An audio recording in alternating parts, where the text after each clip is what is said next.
Thank you. And next is the prize for medicine.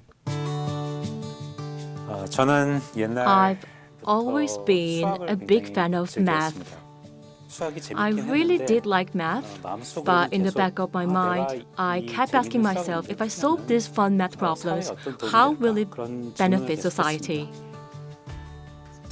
A boy who wanted to conduct research that would make the world a better place developed an innovative genome analysis algorithm to become a world authority on bioinformatics to uncover the causes of cancer.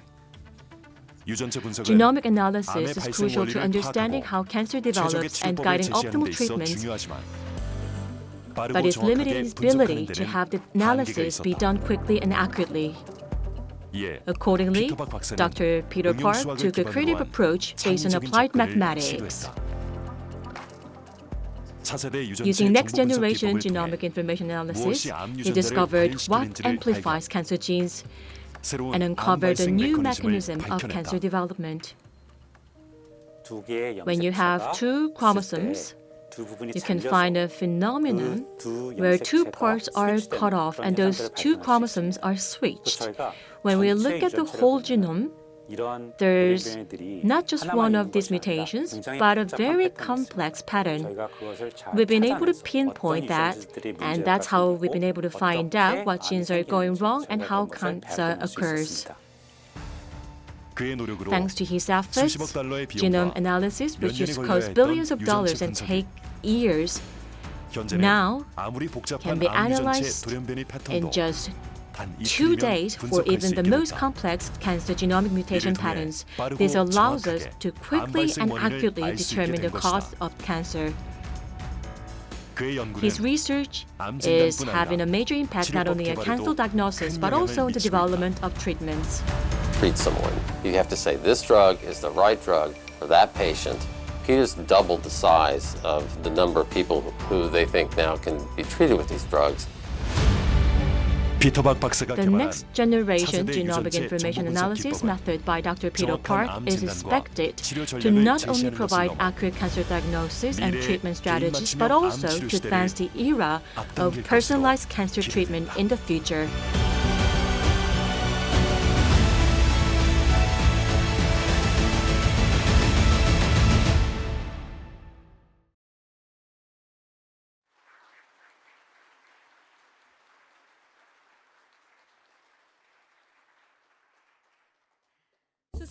I would like to ask the laureate, Dr. Peter Park, and his wife to please come forward to receive the prize.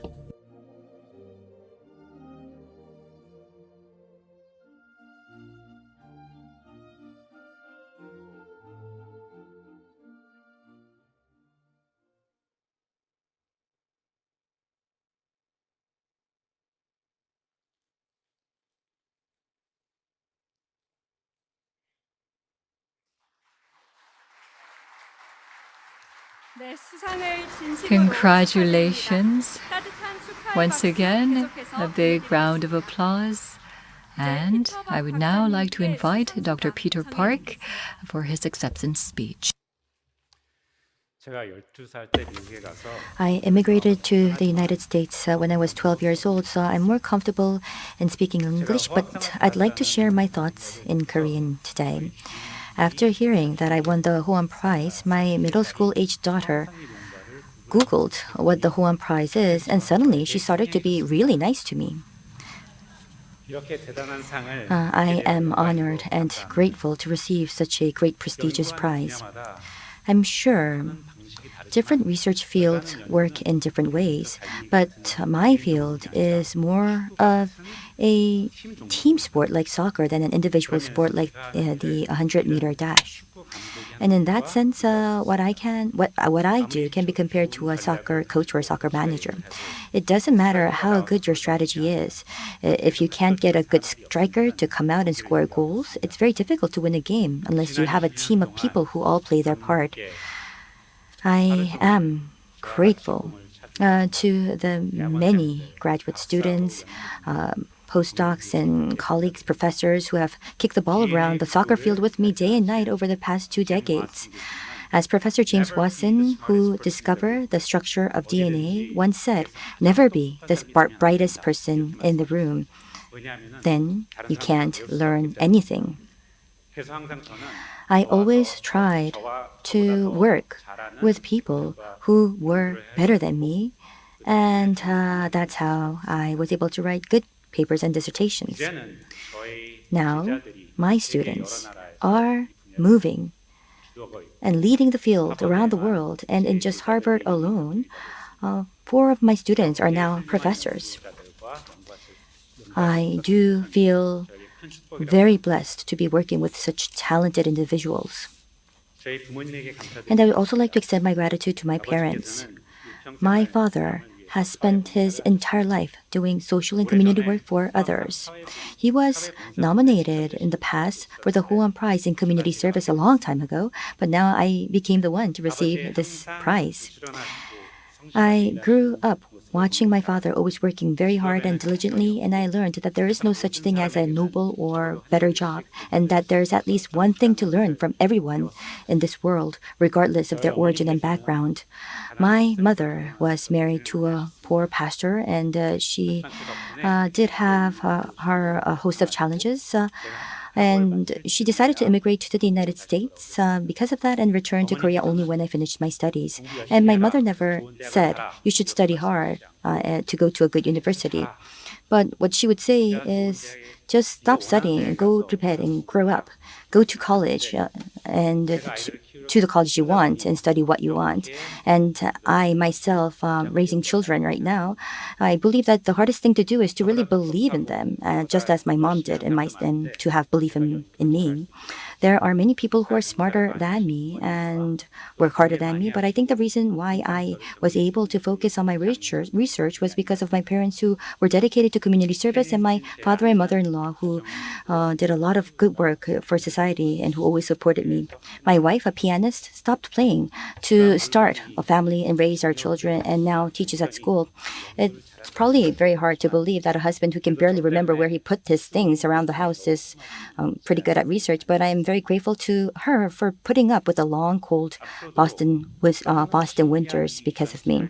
In the future, I plan to continue my research on how understanding the genome can help treat cancer and other diseases. I am also thinking about how I can help Korean students do better research and how I can help them. Being good at solving problems in school is similar to a soccer player being good at free kicks. Of course, players with good kicks will probably score goals, but you need other things to win the game.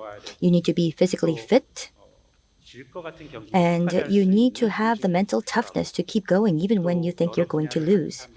And you need to get along with your multidisciplinary teammates, and most importantly, you need good coaches. I hope that many researchers will come together to think about how to guide and lead promising students to become more star players, so that Korea's already remarkable competitiveness in science can be further enhanced in the future. If I can make even a small contribution to this process, I believe the Hoan Prize I am receiving today will be even more meaningful. And last but not least, I would like to share a favorite poem of mine that sums up my research philosophy. There are those who seek knowledge for the sake of knowledge, that is curiosity. There are those who seek knowledge to be known by others, that is vanity. There are those who seek knowledge to be known by others, that is vanity. There are those who seek knowledge in order to serve others, that is love. There are those who seek knowledge in order to serve, that is love. Thank you.